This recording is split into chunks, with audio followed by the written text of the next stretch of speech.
Getxon guztiz identifikatzen gara Getxo fotok islatzen duen hurbiltasuneko kulturarekin, publikoarekin harreman zuzenagoa sortzen baitu.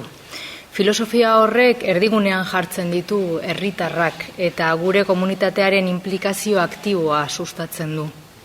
Horrez gain, lankidetzaren eredua da Getxo foto. Erakunde publiko parte hartzaileak, Getxoko merkataritza eta ostalaritzako sektore eragileak eta kulturalak ere, argazki zaletasunean ere aritzen dira eta argazkilaritza zaleak ere bertaratzen dira.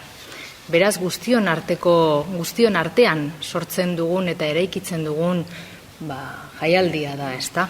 Aurten inoiz baino garrantzitsuagoa dena eta izan ere izugarri pozten naiz berriz ere kalera itzultzea, kalea kulturaz berriz gozatzea, espazio publikoa berreskuratzea eta sormena guztiontzat irisgarriagoa izan den tokira hurbiltzea.